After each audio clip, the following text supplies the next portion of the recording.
And I'm so excited to be here tonight where we're bringing together leading writers and subject experts to explore storytelling's critical role in addressing America's mental health landscape. So here's how tonight's going to work. We're going to hear from each of our 7 panelists. I'll introduce each one as we go. And then we'll get into a discussion with all 7. And about an hour from now, they'll address your questions, which I urge you to submit via that Q&A little box down there at the bottom of the tab bar. I'll start by just saying, as we all know, every story is a mental health story. As writers, we all know this. What we do is examine human behavior, the wounds to our souls, the Achilles heel, the wants, the haunting desires. When we write an inciting incident, it's never something that makes things better, but it's something that dislodges an unresolved emotion. And those stories, I feel, do make a difference. Roberta Flack died today, and the headlines read, "Killing Me Softly with His Song Singer, Dead at 88." I just thought about that for a minute. A song carries the emotional impact to make someone feel as though they were being killed. Our songs, our stories, what we tell and show really do have that kind of power.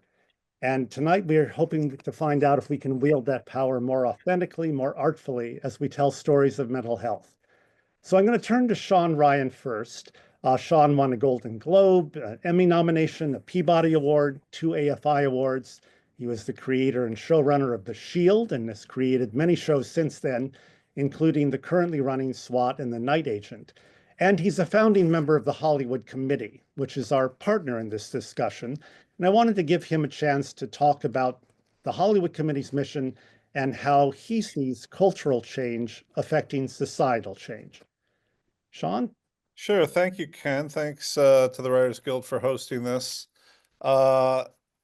Yeah, the Hollywood Committee, it's a recent development that we've been doing with this mental health focus. I was part of a group of people that went to the White House in October of 2023 to discuss not only with other creatives, including directors and producers, but also people in the Biden administration about the power of storytelling and the power that we have to talk about and to model best behaviors as it relates to mental health. And it was a chance to kind of discuss with our peers the opportunities. And what you realize is that as writers, there's a thirst to get it right, to want to know what the reality is, to be able to portray things in the most believable way possible. So our organization focuses on connecting writers and productions to to mental health professionals to try to give it right. The best example I can give is shortly after attending this conference, we were breaking season 2 of The Night Agent. And one of the challenges that I had laid out to my fellow writers on the show, for those of you who've seen the show, it focuses on Peter and Rose in season 1, who go through some pretty horrific things and come through physically safe on the other side. But I said to them, in reality, if this stuff really happened to these 2 people, what would be the mental health implications as we go into season 2? It seems to me that we've put our characters through some pretty traumatic things. And what would be the results of that 10 months later? We were able to coordinate through our organization for some of the writers on our show to go have these private sessions to sort of ask questions. And it helped us develop a storyline where Rose is going through therapy and she's dealing with, post-traumatic stress disorder. Although I believe we were told that, well, it's not actually post-traumatic stress disorder, it's post-traumatic disorder, I think. But essentially, we were educated on how to get it right in terms of the terminology. And then we talked about the ways that somebody like Peter on the show might not be approaching his mental health in the best way. And so it led us, I always describe season 1 of The Night Agent as, Peter trying to protect Rose physically. And season 2 for us became Rose trying to protect Peter's mental health. Because as he sacrifices and he does the kinds of things that we like our heroes to do, he was putting more and more pressure on himself. He was putting himself under more and more tense, situations. And like a lot of men, frankly, just trying to swallow it all in and trying to sort of power through. And so I really feel like that access, and it's not something I would have pursued if I hadn't been part of this organization and knew about the resources that we had. But I think it really led to better storytelling. As the parent of two children who were in high school when COVID began, who grew up with social media, you can imagine that mental health is a much bigger thing than it was when I was in high school. I won't say how many years ago. And that's a great thing. It's a great thing that it's discussed now. It's a great thing that we have the power to model the kinds of behavior that would be so helpful. We have all sorts of examples across TV and film about the power, not necessarily to persuade, but to open people's eyes about different routes to take. If you're like me, you've worked on a show where people have written in about the impact that your show has had on them. And so for us to be able to model this behavior for Rose, to show that even for a tough guy like Peter, it's important for him to consider his mental health, has been, something that I'm particularly proud of that storyline. So I don't know if you want to end there, Ken, or ask more specific questions, but we're an organization set up, and I want to thank Robert Disney for getting me involved in this and for all the work that he's done with us to put this together. That we just want to portray the issue of mental health, which is so important, as accurately as possible, and maybe we give some hope to people out there who watch our shows. Fantastic. Yes, and the organization, again, it's the Hollywood Committee. You can Google it online. I think it's just thehollywoodcommittee.com. Um, so terrific organization, and we'll certainly circle back during the course of the evening to this conversation. I'd like to turn now to Rick Cleveland. Rick is an Emmy Award-winning writer-producer whose credits include The West Wing, 6 Feet Under, Mad Men, Nurse Jackie, many others. In 2006, he was diagnosed with bipolar disorder and can talk now about how being bipolar is a sort of a superpower and how that perspective is rarely presented on television. And Rick, I'd love to give you a chance just to talk about this for a minute. Yeah, sure.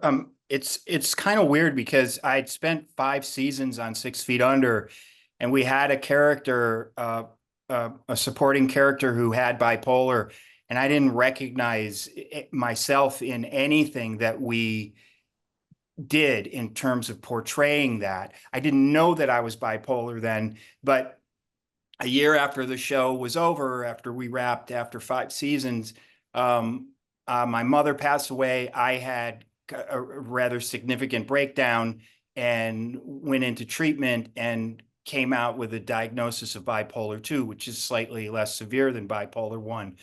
I didn't tell anyone in professionally in the business that I was bipolar for fear of being stigmatized and not, being hireable. Something that a lot of bipolar writers still worry about. I went to the University of Iowa for grad school, and I found out that they did a psychiatric study there, and they've done it every 10 years since the 1970s.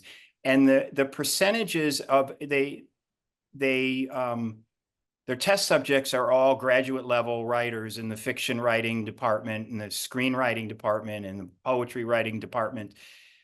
30% of those grad students test for bipolar spectrum, just higher than 30%. Like, the number of creative people that are bipolar is very high. It's very significant in the population of our country. But I didn't know that I was going to go public with my diagnosis until I read an op-ed piece by a woman named Devika Bhushan, who she had this to say. I'm just going to quote her briefly. "I am not who I am today despite having bipolar disorder, but because of it." experiencing bipolar disorder has made me a better doctor, colleague, parent, family member, and friend. And when I read that, I thought, amen. Like, yes, like I've had the success I've had as a writer in Hollywood because I'm bipolar. And we don't see that in any of the portrayals. Partly because we're looking for conflict in our characters, for flaws in our characters. And so, like, to go back to Homeland, you know, it was sort of treated like this Jekyll and Hyde like unpredictable behavior, you know. And the reality is that it kind of is a superpower. Like, it can make you, you know, I mean, it's everybody here that's been on a show knows how long the hours are and how intense they can get. And it for somebody who suffers, you know, manic episodes, that's actually like kind of like my fun zone, you know, like I can handle not sleeping for long periods of time as long as I'm like careful what I'm doing. But I want people to realize that there's a wider spectrum in portraying some of these mental health conditions, that once you get through like the initial crisis part of it, there's a management period for the rest of your life, you know. And I don't know that many people would consider, you know, being mentally ill to be sort of like akin to a superpower, but I wish more people did. That's fantastic. And by the way, since you mentioned the sort of the way it is typically portrayed, the University of California's Annenberg Inclusion Initiative, which certainly Ashley and Newport know very well, um, found that 72% of film characters, now this is movie characters, not television, the way most of us are involved with a mental health condition were portrayed as perpetrators of violence. Right. Psycho- And by the way, I didn't mention this, but Davika, who wrote the op-ed piece, was California's Surgeon General when she wrote that op-ed piece. So Yeah. And I know you had mentioned, I think earlier, that is also among writers very common, and also among physicians, bipolar is common. yeah. So, well, fantastic. Thank you. Going to turn to Morgan Cooper, who's a filmmaker, writer, director, producer, the creative force behind Bel Air, that amazing series, which has examined anxiety through the lens of its hero, Carlton, and is normalized seeking mental health help. And Morgan, I'm just going to ask you about that experience and what stigmas around getting mental health help maybe would you like to see examined on TV? Yeah, absolutely. Well, thanks for having me, join this great panel, and it was really great hearing about those experiences, guys, and thank you for your vulnerability. It's just really cool to be a part of this forum. Yeah, it's interesting. Growing up, I'm from the Midwest in Kansas City, and my father is a very old school black man. And so the concept of mental health was just something that we never discussed. He felt like therapy wasn't for our community. And that's just because of his experience and having to just shoulder so much in our community, right? You just put your head down and you never take time to really peel back those layers. You just forge ahead. And so as I, was growing up, I was having these behavioral issues, and it kind of turns into this cycle, that so many of my brothers, my cousins, people in my community experience, that comes from um, really just being treated as second class ultimately, and financially, all of the strains within my community. And so I felt it was really important, to have this platform to really address those things, and to, put those images and those conversations to the forefront, and to, be the change. That way, maybe there's a kid out there or a father watching who, may be open to have that conversation. And I think it's certainly gotten better in my community since I was growing up, certainly. But, I still think there's a lot of work to do, especially at a time where I feel like in a lot of ways, at least at scale, it seems as if there's kind of this departure from reason and logic and nuance. And, you know, the conversation surrounding mental health is a very nuanced conversation. Everybody's wired differently.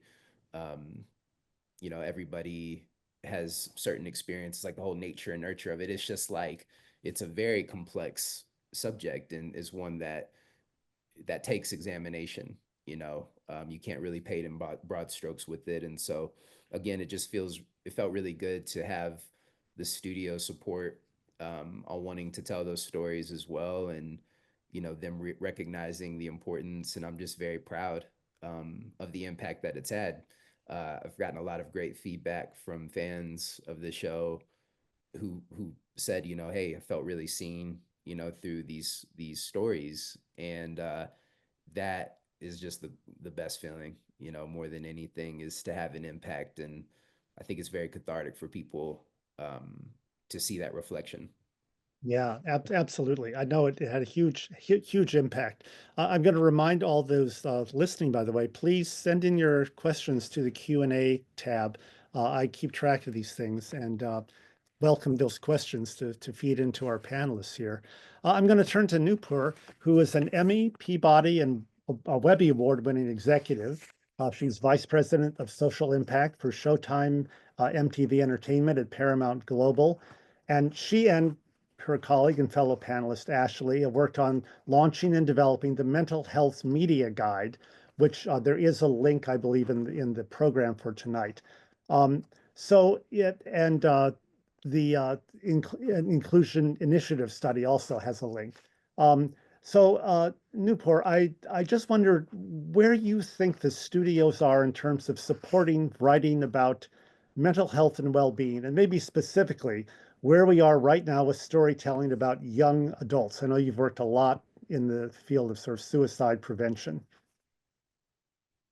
Thank you, first of all, to the WGA for hosting this. It is so exciting that this conversation is happening and people are excited to be a part of it. I've been working on mental health storytelling for nearly 20 years, so it's really just so heartening. And thank you to the Hollywood Committee, who's been a really amazing partner.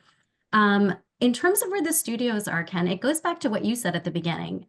Every story is a mental health story. So every studio is already sharing content that is about this topic. If we're talking about people's feelings, emotions, relationships, struggles, we are telling mental health stories. And I think a lot of it is just helping people what they think mental health storytelling is, and helping broaden the aperture of the conversation to be about the full range of human experiences and emotions.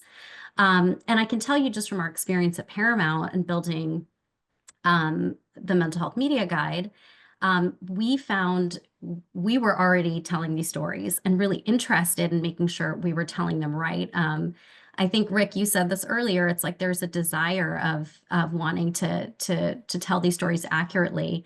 And so we started speaking to our colleagues at other studios like Disney and NBC Universal, Amazon, and so on. And we discovered there was a lot of appetite for coming together and learning a little bit more about how to do it even better, getting the right resources and experts, making sure we were sharing best practices, learning kind of the how behind how to tell a great mental health story. So a few years ago, we came together and launched what is now called the Mental Health Storytelling Coalition, which Ashley, I know, will share more about in a little while. But it consists of over 70 organizations, including many major media companies. So I would say that's at least an early indicator that there is a lot of interest in wanting to tell these stories in a way that is as impactful as can be. But then separately, one of the things we've been really investing in and interested in is really looking at the impact through research. So last May, we launched in partnership with the Norman Lear Center at USC, a research study that looked at the impact of over a dozen storylines that incorporated mental health themes, including Bel Air, which was a show that we had been tracking. We're so excited to really understand what the audience was thinking and feeling as they saw that show, as well as many other shows. And we didn't know what we were going to find, really, and we're so thrilled to see what a positive impact these types of stories are having. When we looked at the audience's knowledge about mental health, their beliefs around it, their perceived stigma, their willingness to engage in positive behavior change. Like, we were so delighted to see that the majority of people were really positively impacted by these pieces of content across all those measures. So there was a really awesome impact being had on the audience. And then they were also saying that they really liked the stories. Like, there was just and a lot of panelists have said this already, you hear from fans who are really feeling seen and heard and touched. We've seen this with our own shows. I'll just share one quick example. We have a show on Showtime called The Shy. And over the last season, season 6, the show really delved into mental health, specifically amongst Black men. And one of the recurring storylines throughout the season was one of the characters bringing together a group of men for a healing circle. And, it's these characters, if you've ever seen the show, are really tough. Some of them are, not the kind of guys you'd imagine sit around and talk about how they're feeling. And then seeing the audience reaction in focus groups around the show, we had fans telling us proactively, this is one of the favorite things about the season. We saw in the social comments, people telling us they had called their best friend as a result of watching the show and like talked to them about their mental health challenges. So we know these things are not only having a social impact, but they're just really resonating because, as others have said, it just makes the storytelling stronger, better, more relevant, more resonant. So I do think there is a lot of appetite from the studios to continue to have conversations like this one and learn and make sure that people telling these stories have the tools that they need. And Ashley, is going to get into more about some of those resources. In terms of, I think you asked about youth, Ken. I will just quickly add, there's a new research study that we launched with Pivotal Ventures in December of last year called the Youth Mental Health Tracker, which is a multi-year research study really looking at what is the state of youth mental health in this country in a much more comprehensive and holistic way than many of the existing data sets. And one of the things we're finding is there's, people often look at clinical interventions like therapy, for example, as a tool, which is very important. And we're so glad to always see those depictions being portrayed accurately and positively. But what we also saw is so many non-clinical interventions are really playing an important role for young people. For instance, we saw for LGBTQ youth in particular, 98% said that creative activities were a really important part of their mental health practice. And that was 83% for youth in general. We have a show, and this is an unscripted one, called RuPaul's Drag Race, where we're talking about performance and self-expression and creativity and the arts every week.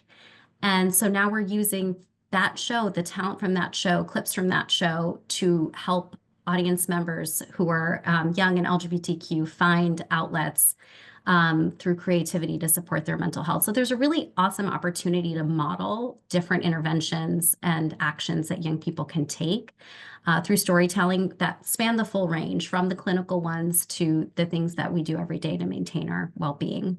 So sorry, that was a mouthful, Ken, but I hope that answered your question.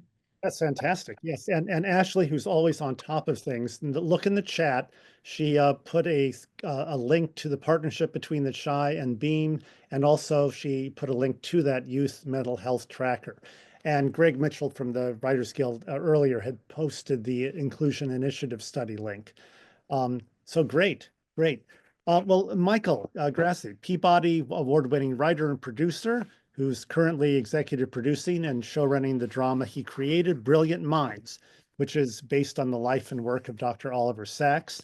And I thought, Michael, perhaps your work on Brilliant Minds could take us to a discussion of how dramatizations of mental health are complex. The show, to me, seems to demonstrate there's no miracle cure or quick fix to some problems, but there is a human-based approach to living your best life. Tell us your thoughts.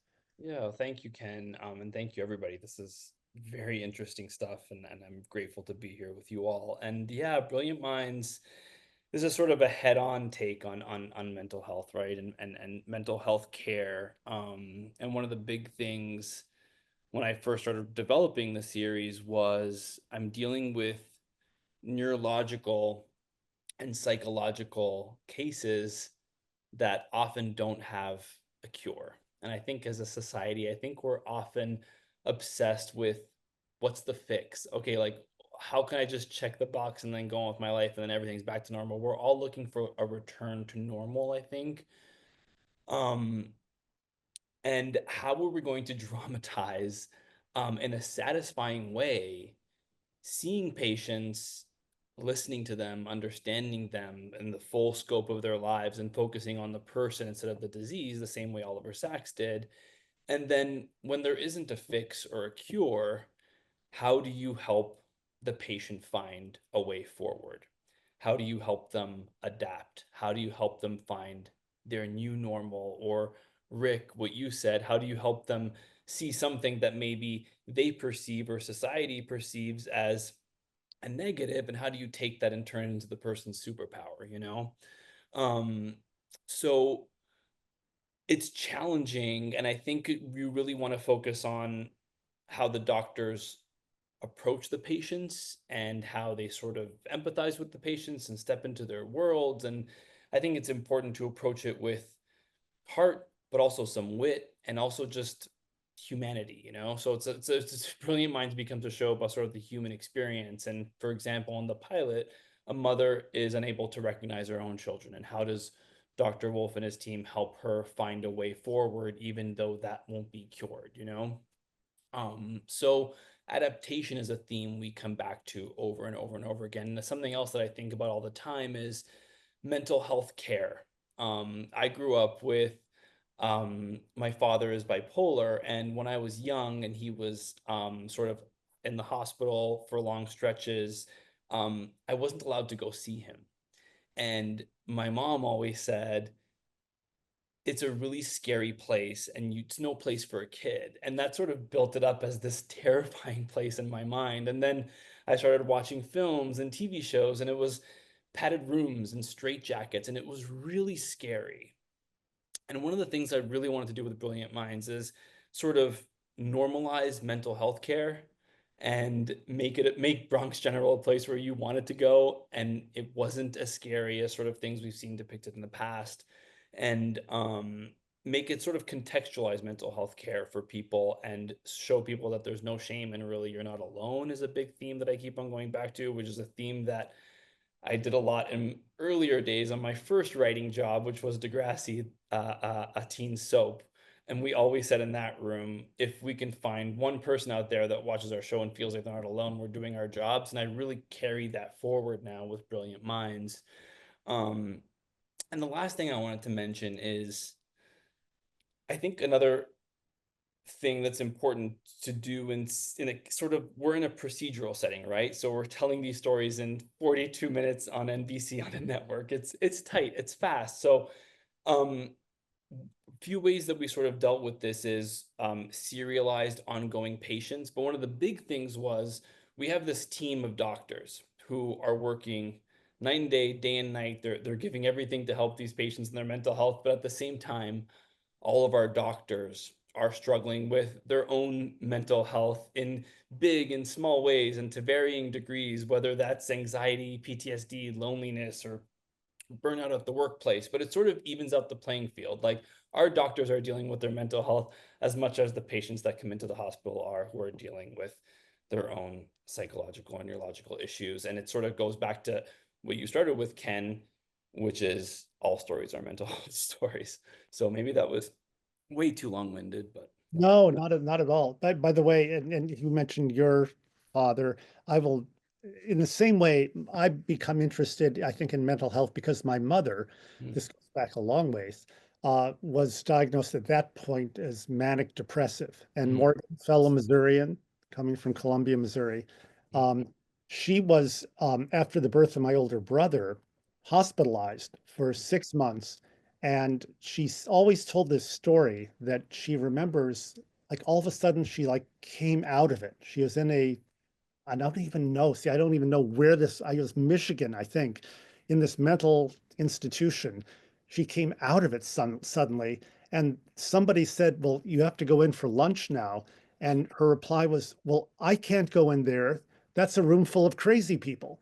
And, and so that always stuck with me as that was that experience in 1955 or whatever. And by the way, in that, as you said, she, she was on lithium her entire life, but it was managed, and she raised 4 children, and she was an elementary school teacher, and had a very full life. Um, so at any rate, that's fantastic. I want to turn to Paul Puri, who's a TV writer and psychiatrist. He wrote on Chicago Med for 5 years and has consulted on over 25 TV shows and features.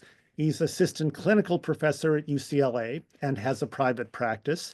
And I'm thinking maybe Paul can speak to achieving accurate depictions of mental health from the dual perspectives of a writer and a psychiatrist. How can we writers ensure that we're being authentic in our portrayals? Thanks, Ken. I just want to echo everyone else's, as somebody who comes from like Illinois and not having a lot of access to modeling around mental health growing up and going through the journey. It's a privilege to be here with everybody. And just echoing your earlier statement, I agree, and Nooper and Michael, like that the story has to be primary, and all stories are mental health oriented because that's the character's journey, their emotional journey. So finding a way into that is kind of primary. I guess having done a lot of consultation, which is not, I've had these side kind of parallel paths. I think there's a lot of fears that people have going into this. So they are often afraid to reach out for more information, for more help, talking to someone who has some areas of expertise. And I think there's reasons for that.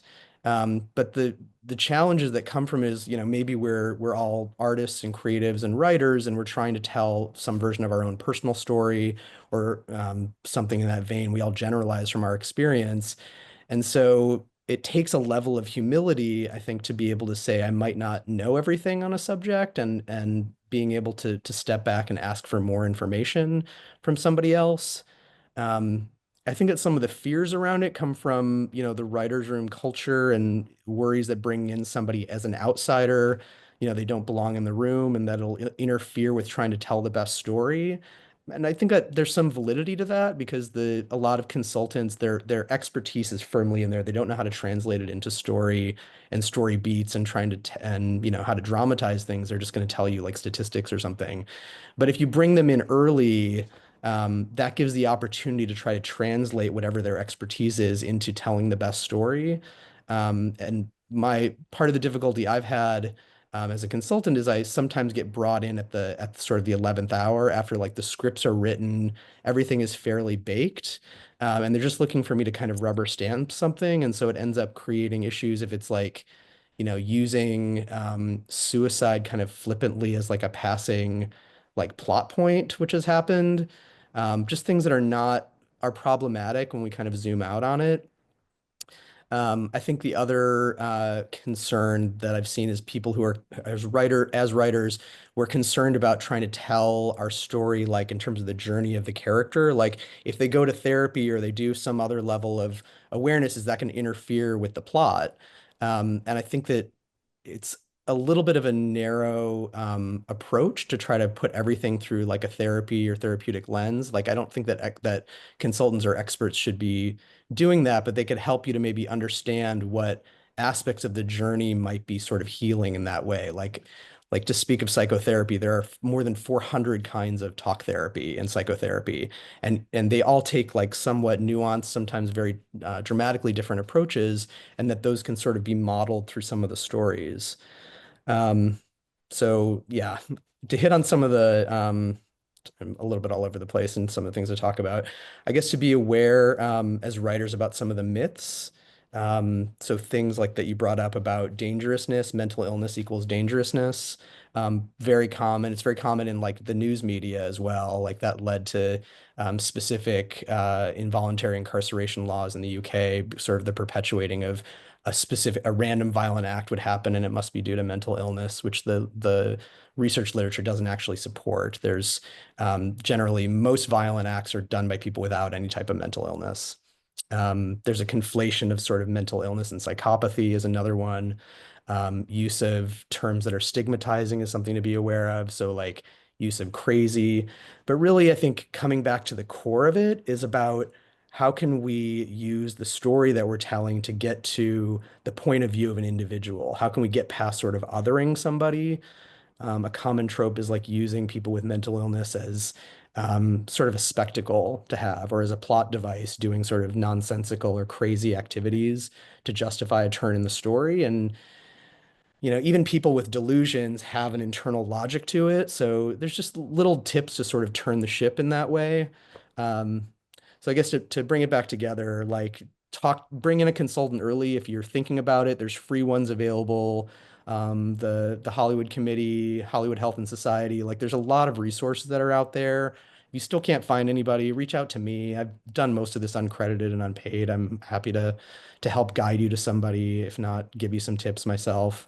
Um, think about like representing the point of view of somebody with mental health challenges and ask yourself, like, can you use this mental health to enhance the story in some way, deepen the emotional side of it, the arc of them, and just try to be aware of our own biases. All over the place tonight, but that's some of the That's wonderful. First of all, a lot of what you're saying, I think, can also be found in the Mental Health Media Guide. And if I know Ashley, I know it's in our program, the event program, which Greg posted, but I bet you money Ashley's going to post a link to it. And it was also interesting, by the way, because in preparing for this, I found this article from the American Psychological Association, which I think quotes half of the people on this panel. But but it also is, it was funny because it kind of also, oh, there we go, the Mental Health Media Guide. There it is in our chat. That it also sort of had, I gather, as a professional journal of sorts, it had these kind of tips for if you want to be a consultant on a show. Here's some tips for psychologists and psychiatrists who want to be consultants. So anyway, that's wonderful, and I'm also so glad that the Midwest is so vigorously represented here. Missouri, Iowa, Illinois.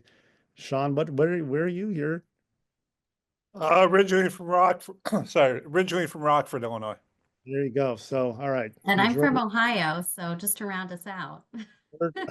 we got it all covered. Kentucky. So wait, Kentucky?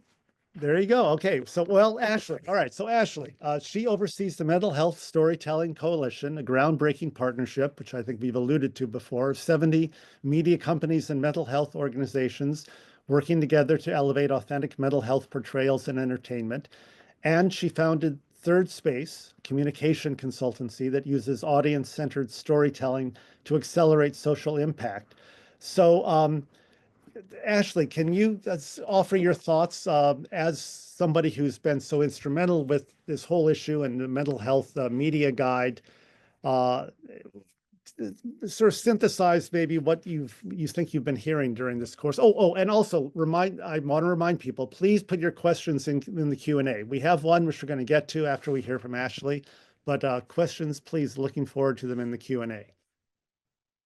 Thanks, Ken. I am honestly just a huge fangirl of everybody on this call and the work that each of you is doing, and the role that I've been able to play in that, either as witness or amplifier or connector. So it's really a huge honor to be a guest of the WGA.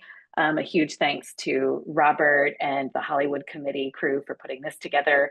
I got to travel with Sean and a lot of other folks on this call to the White House for the roundtable that Sean alluded to. And I just want to give a little bit of context, because the lens that I bring to this work is like Ken mentioned, from the audience perspective first. So I worked at TED for a long time as a curator and speaker coach, and my main role was as a translator of ideas. So working with speakers who have like a life's body of work that they need to distill down and convey meaning to a new audience, you know, without the audience may not have any idea about that person's expertise.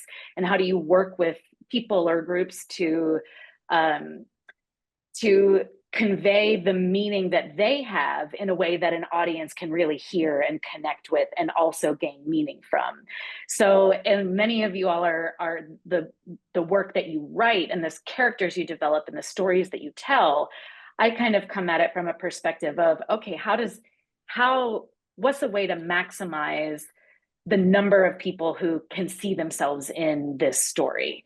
You know, I found it really interesting. Sean, Morgan, Rick, Michael, like I think everybody in one way, shape, or form mentioned either being a part of a community or writing a character or a group of characters that often don't get their stories depicted accurately, right? Whether it's law enforcement officers or officials or people who are trained or messaged to like shove those emotions down and we don't deal with those, right? Like Sean mentioned, or Morgan talking about the community that he grew up in and where do young Black men get modeled, get positive mental health behaviors and actions modeled for them. And Rick, to your point, like what were the stereotypes that we've seen in film and television or entertainment about people with bipolar disorder? The work that we do at the Mental Health Storytelling Coalition is figuring out how to create opportunities for creative collaboration so that more of you all as writers can connect with, like Paul mentioned, more experts earlier on, not because we're trying to like police vocabulary or character arcs, but because we want to have that like, you know, when, I don't know if you all, I know that from what I hear, writing can be a very solitary thing, but if you've got writers' rooms and you've been a part of like a team where you're really vibing and you get that sort of like creative flow, we try to help create that space between people that have, like Paul, you mentioned like different areas of expertise, right? So we want to connect writers with subject matter experts, whether it's like clinicians or researchers, right? People that have access to just different types of knowledge, so that we can create characters that are really going to authentically represent what it is both that the writers want and that audiences are going to connect with. So I mean, I love hearing each of these different stories because what each of you have shared is like almost like an exact one of the things that we do. Paul, you mentioned, you know, having practitioners, mental health practitioners who may not really know how to give notes in a way that is going to land in a writer's room. So as a coalition, we've launched a training for mental health care experts who want to be consultants to the entertainment industry to help. It's basically just like industry 101. How do you give notes to a room full of writers in a way that can be turned around really quickly and actually input into a script, right? That's something that we're working on. We put together a lot of sessions like Sean mentioned. We want to have free resources for any writer's room that wants to just like invite some expertise or experience into their storyline, hopefully with exactly, Michael, like you mentioned, like you talked about needing things to be tidy, right? And like it's a 40-minute episode. We are trained as content consumers, as writers, as humans to think that there's like a nice little bow that you can tie on everything and we'll come back to the next episode. Mental health doesn't work like that. Real stories don't work like that. And how much like more interesting is Oliver Sacks' work because he doesn't come up with the clean, tidy ending, but takes you on a journey of like what is really the human experience. So I think that it's amazing that you all are having this conversation. There are, like Morgan said, just more and more like writers who are prioritizing this type of storytelling and really want to show different communities, what it looks like to be represented. And like Nupur mentioned, I think maybe Nupur, when you started, it might have been, like an MTV Paramount initiative to begin with, but the amount of appetite that we've seen from all the major studios that are a part of our coalition now, NBC Universal, Disney, all these folks who recognize that like audiences want to see themselves and their emotional journeys reflected in the stories that they encounter. So all those folks are a part of the coalition, and that's just, I guess, my way of saying like, y'all got the green light from the executives, so you can just reach out to us. We'll whatever it is that you are trying to do, we've got the media guide. We love to help just play matchmaker with experts of various sorts. And like Paul mentioned, we'll try to make sure that they know exactly what they're walking into, so it can be a really effective collaboration. And then that also looks like Nupur mentioned the shy, and like we want to help amplify the stories that you're telling. So that might mean connecting with community organizations on the ground doing this work. Nupur gave the example of the shy and Beam. We will help you find community groups, nonprofits, like folks that you can connect with. Maybe it's, to plug certain resources or to use something that your show explores as a jumping off point for community conversations or panels or whatever it might look like. So this is all to say, if anything that you've heard any of these folks talk about today seemed interesting, we work with the Hollywood Committee a ton and have really valued our opportunities to collaborate. And I'm happy to field any requests. And if I don't have the right connection, then we'll send you to Paul or any of these other folks who are part of the coalition. So thanks Ken for the opportunity. Thank you so much. So now leaving our carefully organized sort of congressional panel method of everybody gets their 5 minutes, we're going to enter the free-for-all phase. And we do have some great questions coming into the Q&A. And I'm going to start with Maria's. I am a writer who now publicly talks about living with bipolar disorder through my mental health advocacy. I would love any insight into handling people already knowing this about me.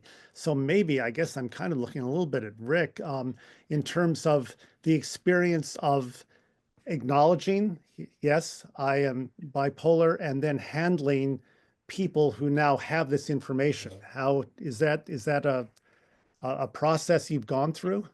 Yeah, I mean, the first thing I went through was a lot of denial of my own diagnosis for a couple of years. I just thought, I'm not bipolar. I'm going to prove everybody that I'm not bipolar. And I think a lot of people that get diagnosed with bipolar go through that.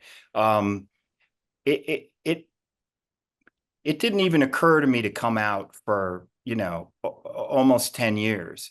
And then at the point when I was sort of much less worried about whether I'd be hired or hireable or not, I just thought, to hell with it. But I immediately, when I started telling people, and I told people on social media, I heard from dozens of people that I've known for years that I didn't know were bipolar.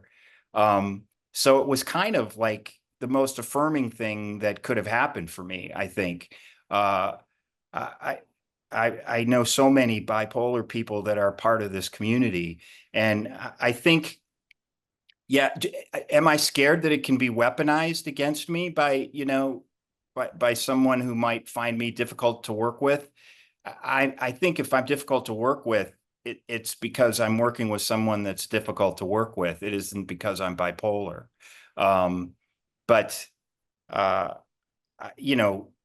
I think my wife wishes I'd been more careful about my coming out, but it's her job to worry about me, I think, more than it's my job to worry about that. Mm-hmm. That's wonderful. Wonderful. I'm going to jump to Jory's question because I have a feeling this one's a juicy topic that can generate a lot of conversation. Medication use is becoming an increasingly controversial topic as de-prescribing clinics gain popularity. How do we responsibly tackle storylines when individual experiences with this can vary so much? We don't want to glamorize stories of people coming off their meds, but we also can't disregard the real issues that lifelong medication use big pharma can bring. Wow. All right. Anyone? I can jump on that a little bit, I guess, as the psychiatrist around. I think I mean, it's very personal as a storyteller in terms of how nuanced you want to present it. But I think being able to present the real pros and cons to it and then um, finding a path through it is necessary. I do, I follow this in my own writing is that with a bigger microphone comes bigger responsibility. And so um, I think that we have to be mindful that certain, not all medications are absolutely necessary, and not all are optional. Like there are very dangerous consequences to people tapering their medications too quickly.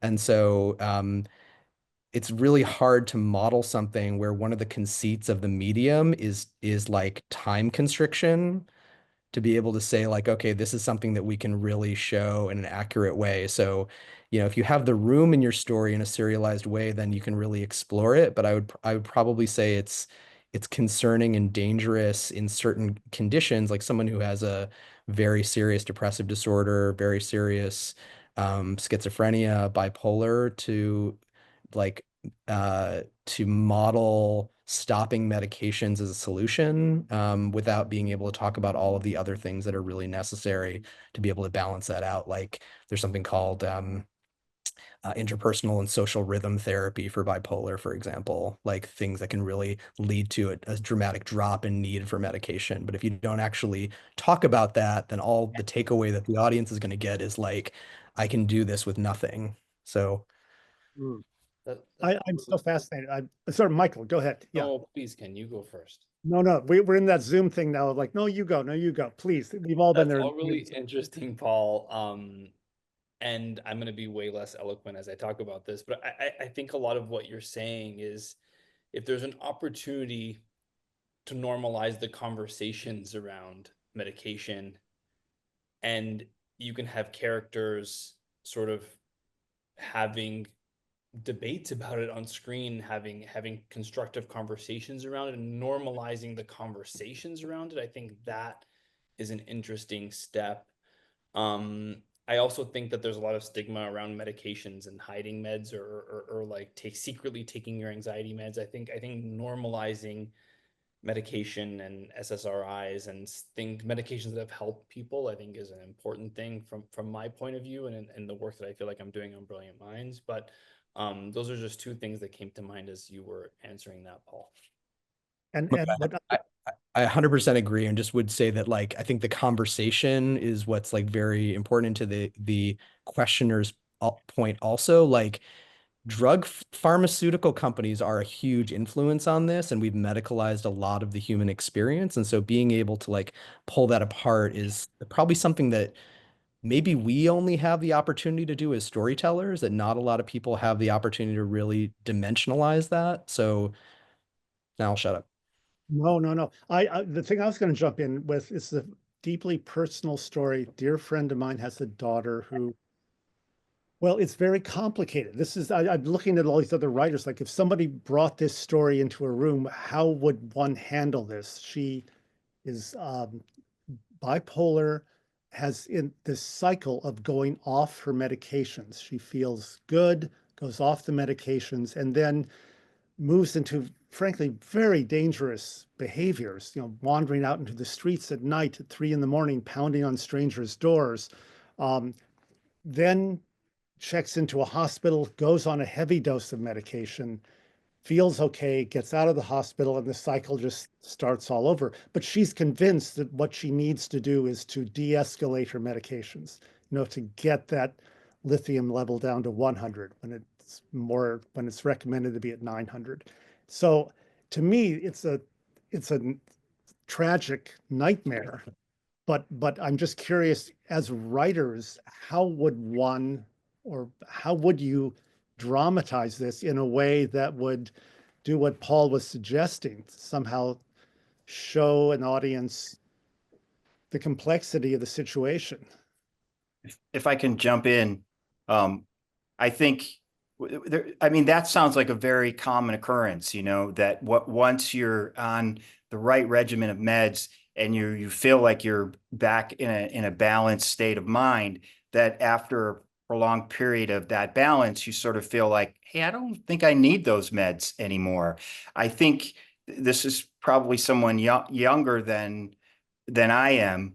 And so that's even more common that, you know, hopefully, look, I want to start telling my story to more people. If anybody ever wants me to come in to talk to their room or talk to them, I'd be happy to. But I wish that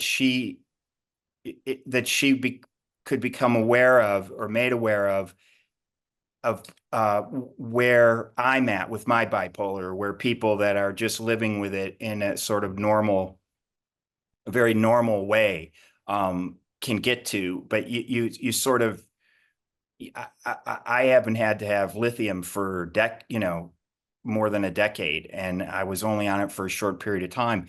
I think that there are a lot of, you just have to go through it. I think you have to go through some of that, making mistakes before your loved ones can help you, find more of a balance and a protocol that works. Mm-hmm.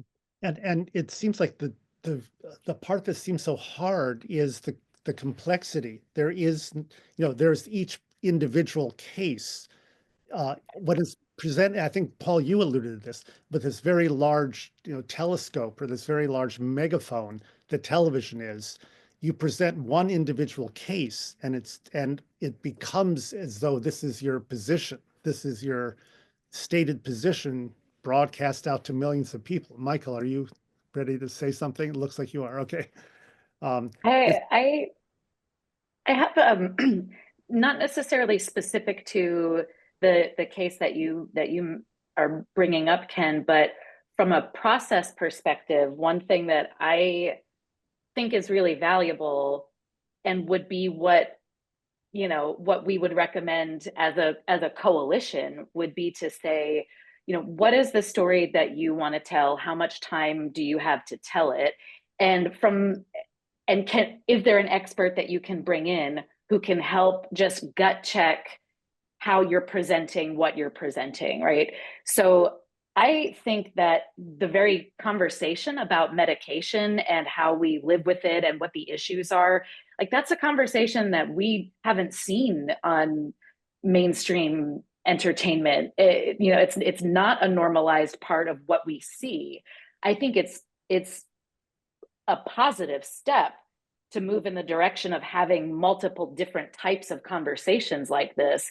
If we're posing the question to audiences, are we over medicated?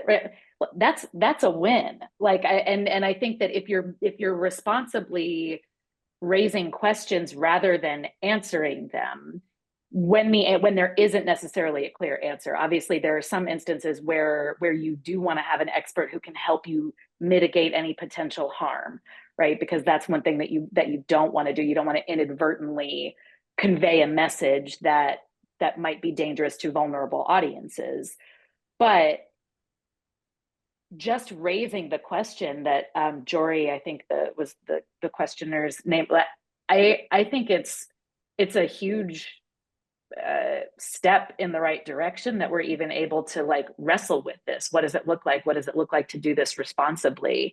And I would say that is kind of the goal, is can we have more conversations like this where we're trying to figure out as a community, how do we get these narratives out there and what are the questions that we want our audience to walk away with?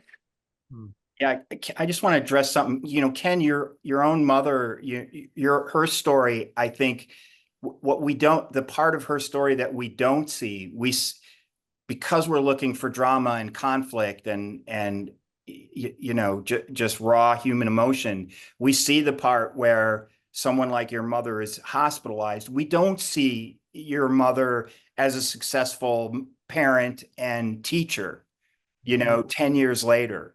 And I think that's something that, we need to see those characters, that part of a mental illness journey, We need to see way more of that so that young people that are just going through it and being diagnosed have models that they can see are positive, like, oh, I can have a really fulfilling, successful life of accomplishment. But that's not ever anything that we see, and in television drama, at least not yet. I think to that point, it's like the personality is more than the diagnosis, because I think that it's easy to fall into a trap of like, I'm writing the diagnosis as opposed to a fully realized human being. And Morgan, I want to circle back to Bel Air, because I think that's one of the great things about Carlton, is a character who is very complex and deals with anxiety. And maybe to Rick's point, we see Carlton successfully, dealing with anxiety. Ken, I love how much you rock with Bel Air. It's awesome. Yeah, can you run your question back? Well, it was just saying that part of what's great about the show is that Carlton, he engages with therapy, and it's just part of his life. It doesn't define him. That's right.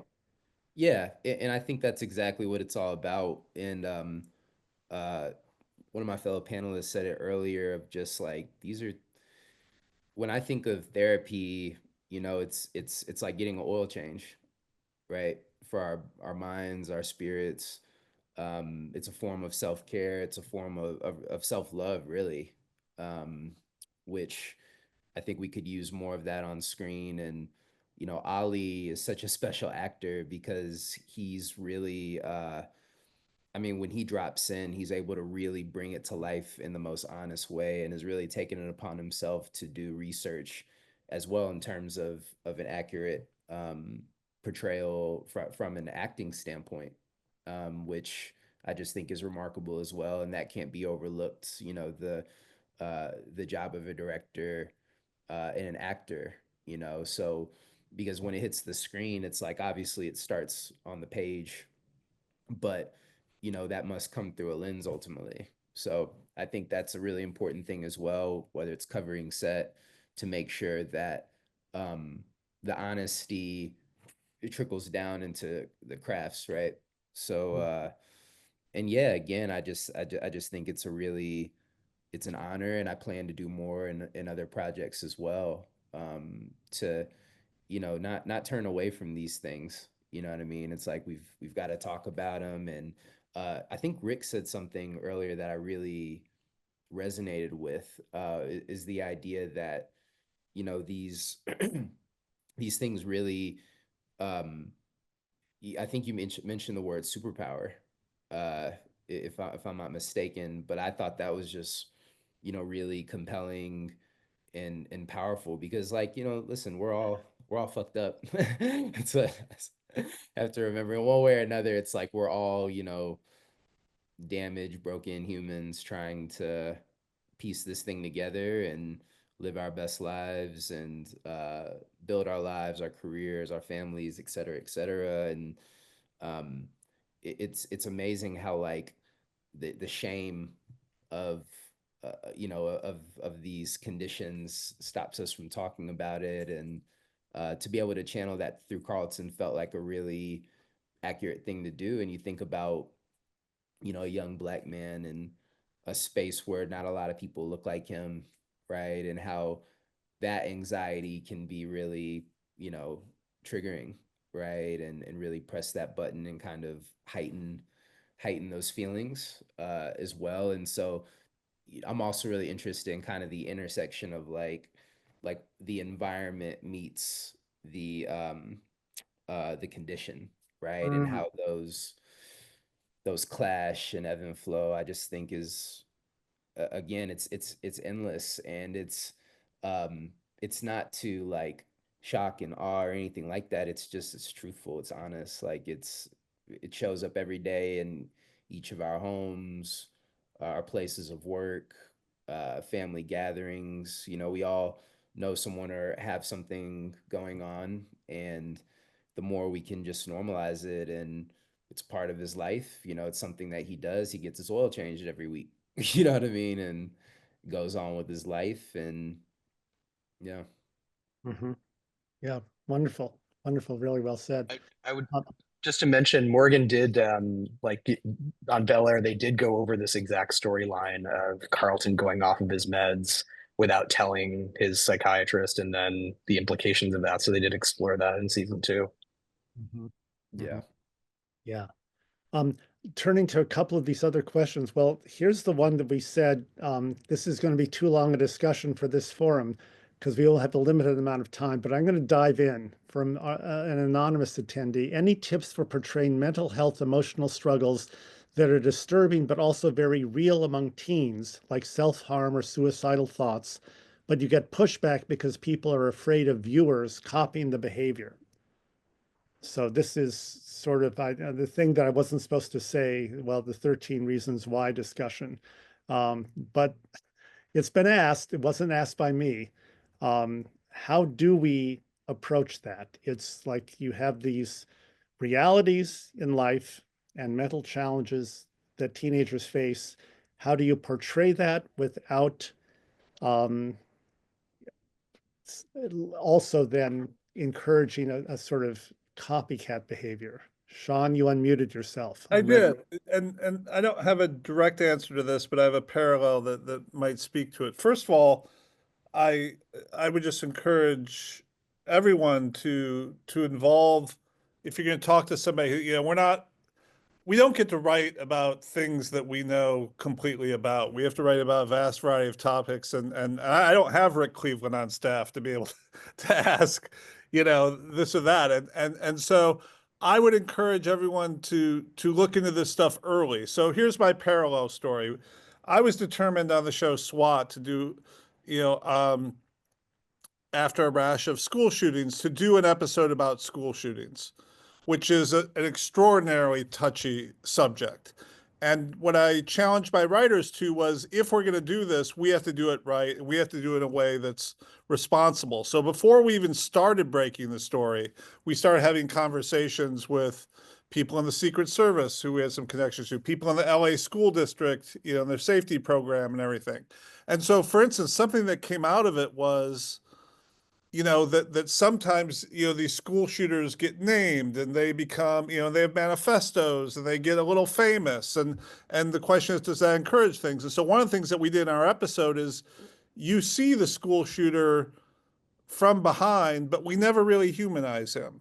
Instead, we humanize the victims. And that's just an example that if I were to take on a story where I want to tell a story about a teen who's having a mental crisis and is, considering, suicide, is self-harming, the first thing I would do before I even went to a board and started breaking beats is I would have conversations with professionals and say, what leads to copycat behavior?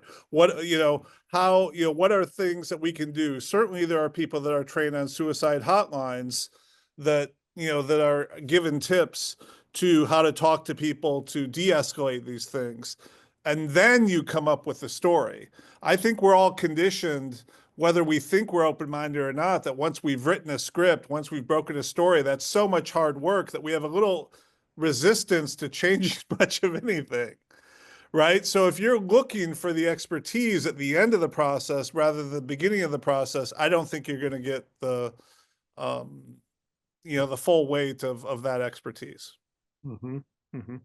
Other thoughts? I saw Ashley did post the mental health guide, self-injury, suicide, overdose link. Yeah. But other thoughts about how people would approach this? Yeah, I really echo Sean's recommendation to bring in experts as early as possible, whether that means, somebody that you've talked to, if you have a Paul just in your Rolodex and can reach out and say, hey, I'm thinking about this, what should I keep in mind? When it comes to youth mental health issues, there are some things that research tells us are realities of what it means to be a young person today.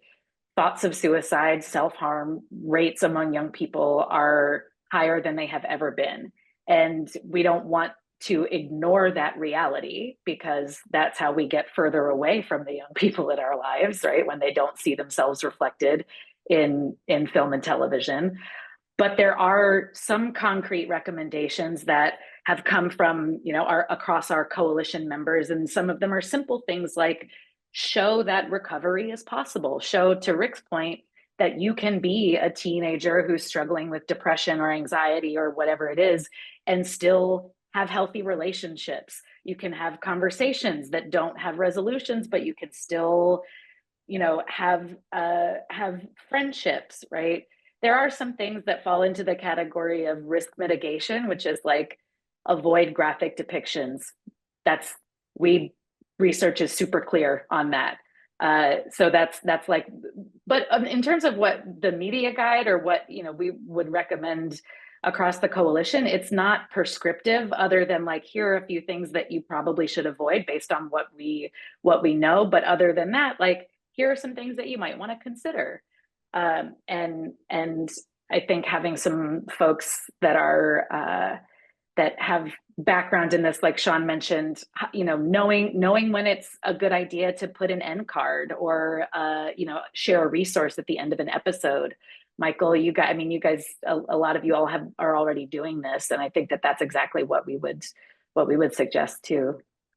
And one more piece in the concrete stuff, and I don't know if this is still the case, but also don't be, or try to avoid being instructional in any way.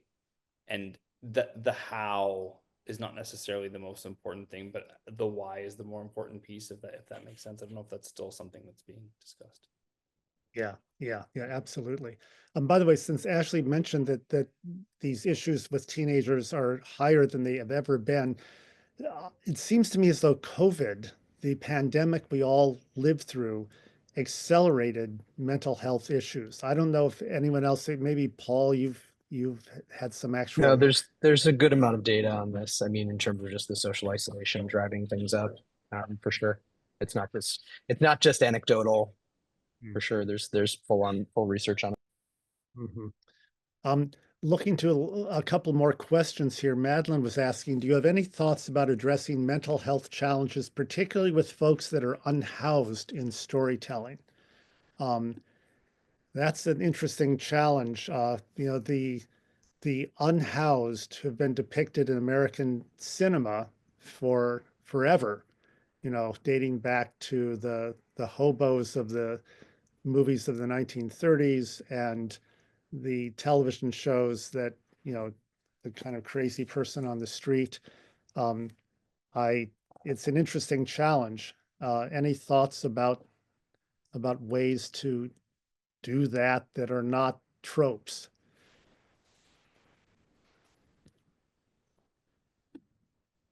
I think Michael's done a great job in terms of humanizing even people who are, just humanize everybody, humanize anybody who you might automatically discard, including people who are in seeming comas, like that whole approach.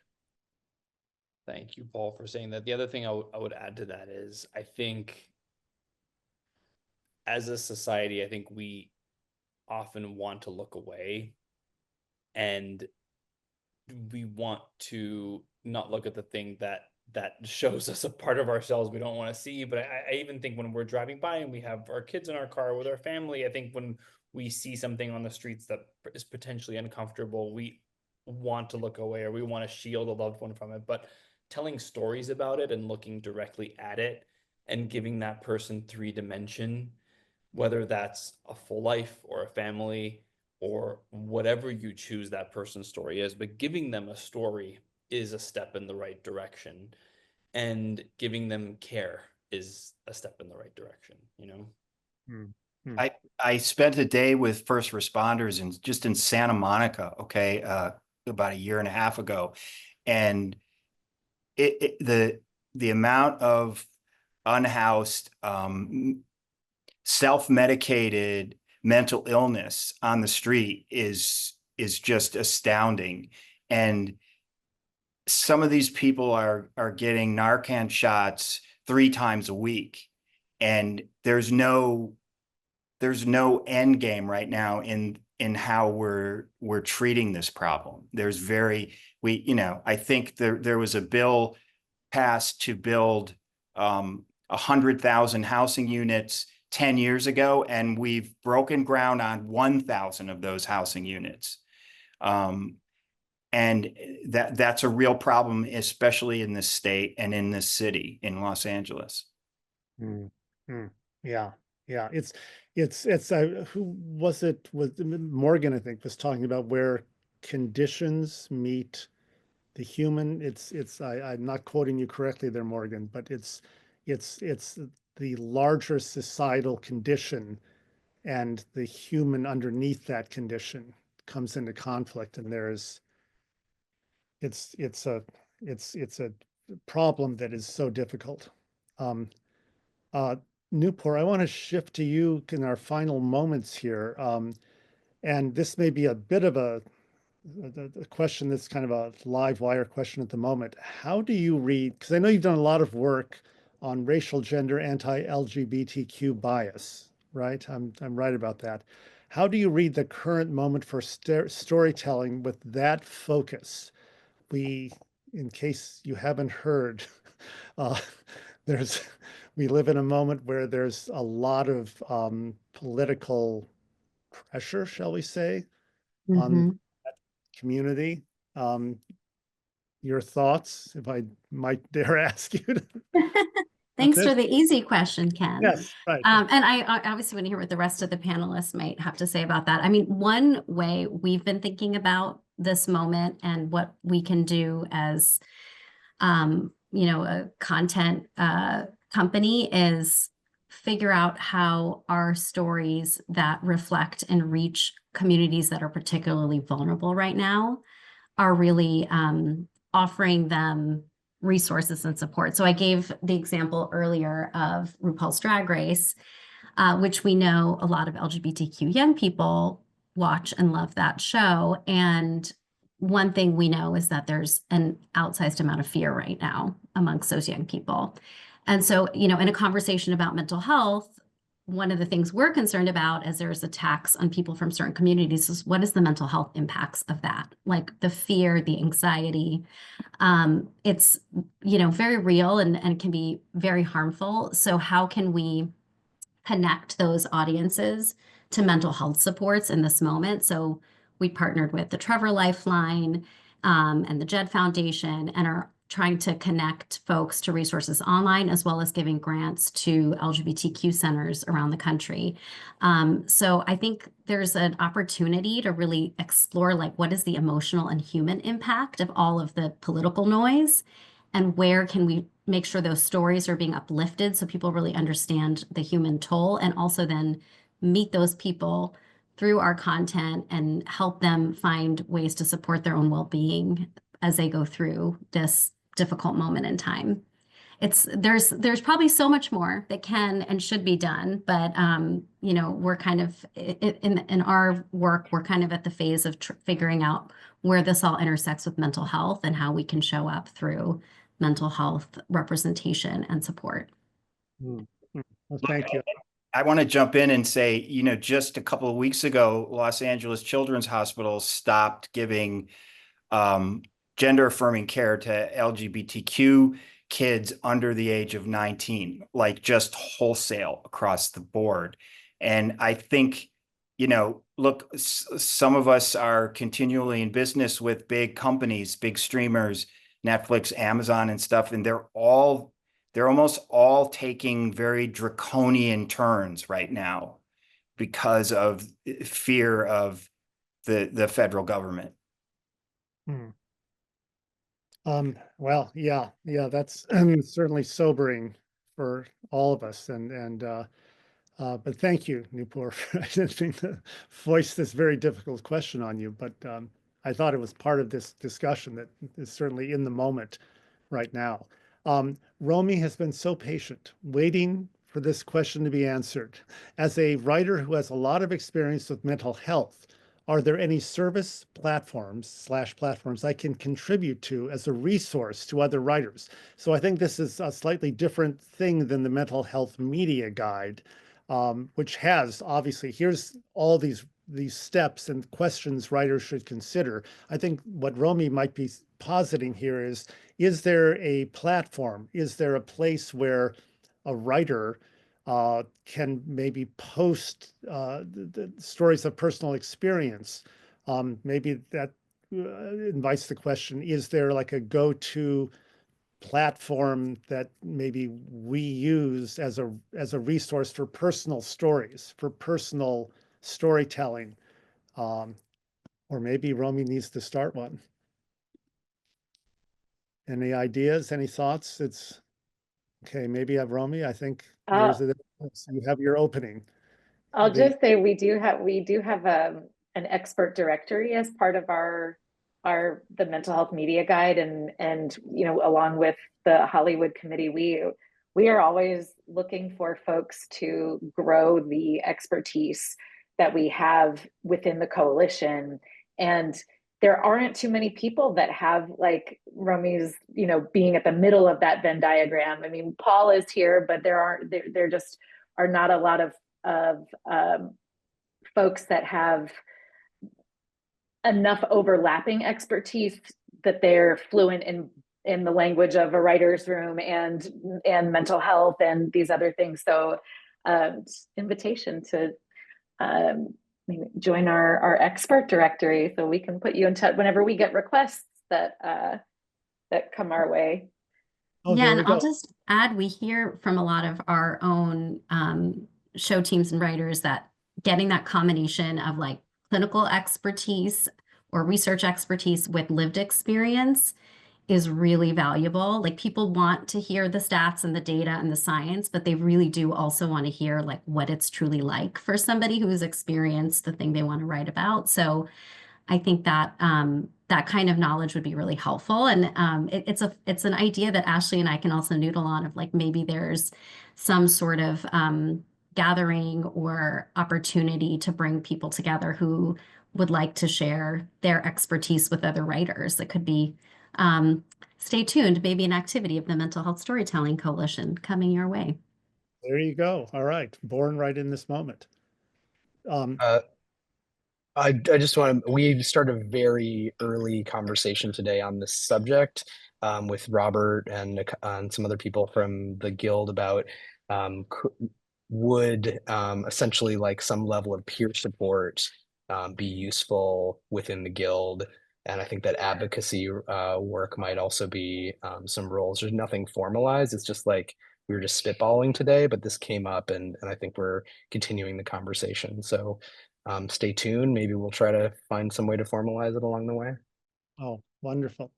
Well, as we close in on our closing moments, love to hear any last thoughts. I was going to share, while you're pondering your last thoughts, the power of what we do. I always like to tell this story about what we do has this subterranean, unconscious power. My older son, went to West Point. They have this, their equivalent of a Parents' Day involved parents coming, and Jack had told us, oh, well, this one professor has just returned from Afghanistan. This was some years ago. This was 2009. Just returned from Afghanistan, commanding troops there. So I thought, okay. And and here, believe me, I have no military experience personally. So I went up to this physics professor who I knew had just returned from the battlefields of Afghanistan. And to my amazement, he was cheerful and he was upbeat and he was funny. And I suddenly realized I had anticipated meeting the guy from the Hurt Locker, that my own industry had such a powerful way of implanting this stereotype in my head that I had fallen prey to my own industry's power. The stories, the characters that this group creates has this incredible power that you don't realize that audiences absorb and take on a very deep, deep level. So what we do here, I think, is indeed very important. And I have one last closing quotation, but any last thoughts, any summary statements from anyone before we wrap things up? Just everyone watching, keep doing what you're doing. It's more important than ever. Visibility, like, we need to be telling these stories. And we touched on so much of it today, but the idea that these are scary stories to tell because they're sensitive, but the fact that we have all these resources to do it and bringing the people in early is the message that I'm walking away with today. It's really vital and more than ever. So keep at it, everybody. Fantastic. Great closing thought. And I will end with a quotation. On May 1st, 1969, Fred Rogers testified before the Senate Subcommittee on Communications, which is, by the way, a fantastic YouTube video. If you just YouTube Fred Rogers Senate Committee, amazing clip. But at one point he said, if we make it clear to children that feelings are mentionable and manageable, we'll have done a great service for mental health. And I think he absolutely hit the nail on the head there. And I just want to thank, again, all of these panelists. Fantastic discussion. I so enjoyed being part of this, and really appreciate your time and expertise. And thank you so much. I think Greg will now sort of end this webinar. And oh, is there one last? Oh, thank you so much. All right, thank you, Nancy, for that very kind thought. So thank you so much, everyone, and safe travels, and hope everyone stays well.